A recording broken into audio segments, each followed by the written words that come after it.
नमस्कार, वंदे मातरम, जय Hind. ST news में आपका एक बार फिर से बहुत बहुत स्वागत है। राजस्थान विधानसभा चुनाव की बात करें तो राजस्थान के विधानसभा चुनाव में अभी कुछ ही महीने बाकी है।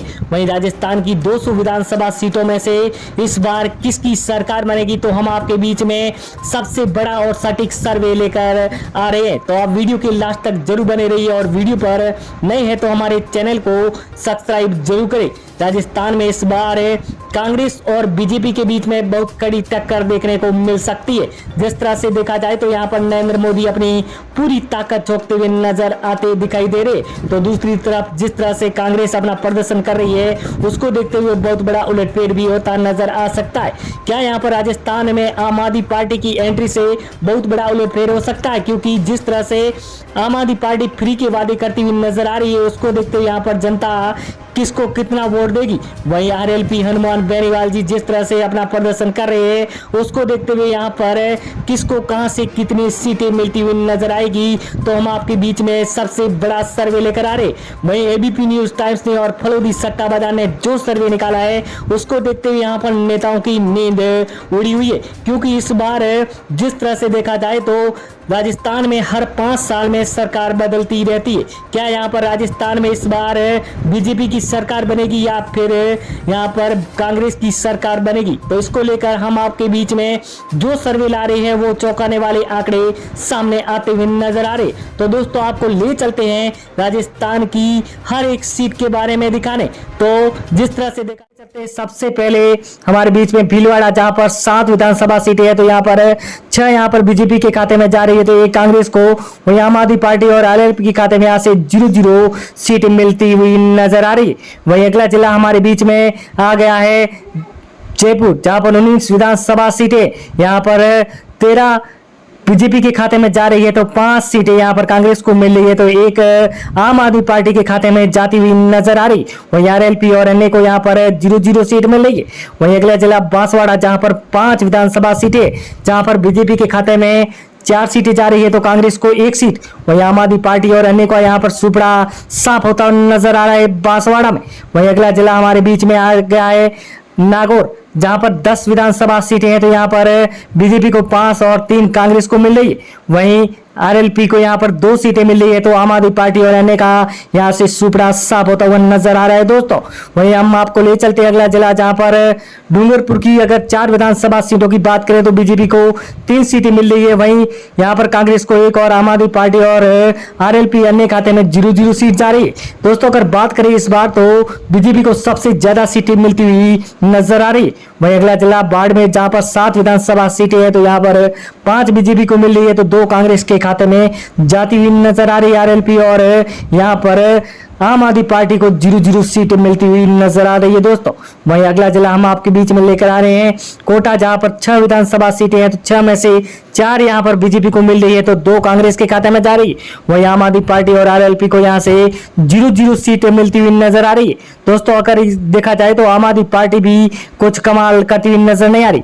वहीं सवाई माधोपुर की 4 विधानसभा सीटों की बात करें तो 2 बीजेपी और 2 कांग्रेस के खाते में जाती हुई नजर आ रही है, तो आम आदमी पार्टी और आरएलपी और अन्य को यहाँ से 0-0 सीटें मिलती हुई नजर आ रही। वहीं अगला जिला हम आपके बीच में लेकर आ रहे हैं झालावाड़, जहां पर 4 विधानसभा सीटें हैं, तो 4 में से 3 बीजेपी और 1 कांग्रेस के खाते में जा रही। वहीं अन्य के खाते में यहाँ से 0-0 सीटें मिलती हुई नजर आ रही है दोस्तों।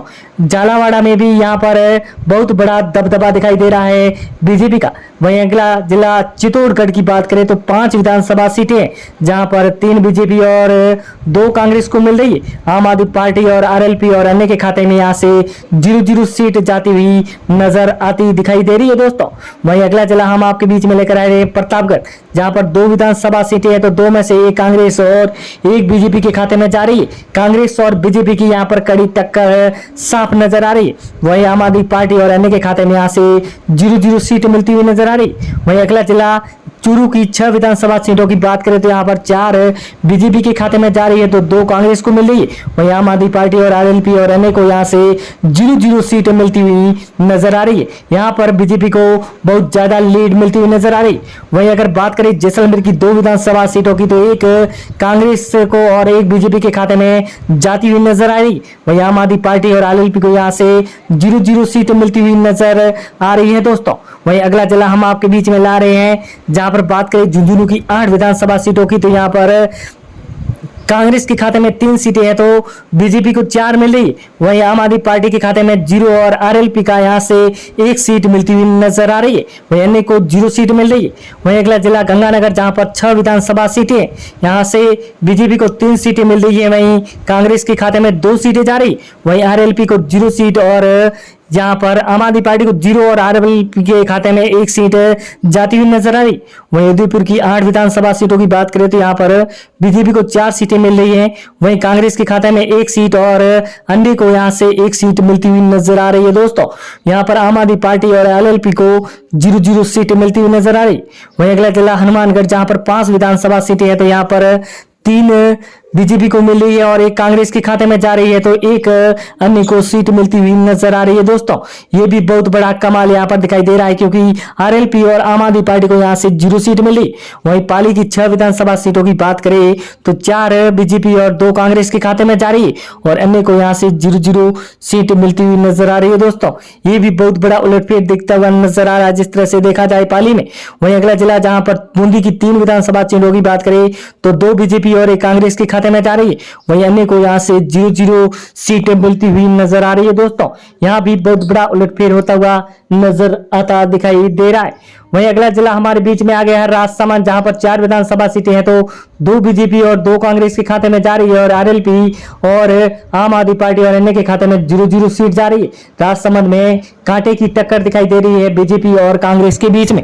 वहीं अगला जिला हमारे बीच में आ गया है दौसा, जहां पर 5 विधानसभा सीटें, 5 में से 3 बीजेपी और 2 कांग्रेस को मिल रही है। आम आदमी पार्टी को यहाँ से 0 सीट है। वहीं आरएलपी को 0 और अन्य के खाते में भी 0 सीट जाती हुई नजर आती दिखाई दे रही है। दोस्तों, अगर अगले जिले की बात करें जोधपुर की, तो 8 विधानसभा सीटें है, जहां से 5 बीजेपी को और 3 कांग्रेस के खाते में जाती हुई नजर आ रही है। आम आदमी पार्टी और आरएलपी को यहाँ से 0-0 सीटें मिल रही है। जोधपुर में यहाँ पर बीजेपी का जिस तरह से प्रदर्शन दिखाई दे रहा है तो बहुत बड़ी लीड मिलती हुई नजर आ रही है। बीकानेर की 7 विधानसभा सीटों की बात करें तो यहाँ पर 5 बीजेपी को मिली है तो 2 कांग्रेस के खाते में जा रही।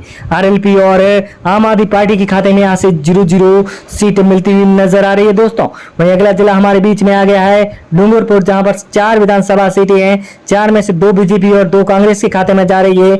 आम आदमी पार्टी और आरएलपी को यहाँ से 0-0 सीट है और अन्य के खाते में भी 0 सीट जाती हुई नजर आ रही। अगर अगले जिले की बात करें तो हमारे बीच में धौलपुर, जहां पर 4 विधानसभा सीटें, 4 में से यहां पर बीजेपी को 1 सीट मिल रही है। यहां पर कांग्रेस को बहुत ज्यादा लीड मिली है, 3 सीटें। वहीं अन्य को यहां से 0-0 सीट मिली है। धौलपुर में यहां पर बहुत बड़ा उलटफेर होता हुआ नजर आता दिखाई दे रहा है।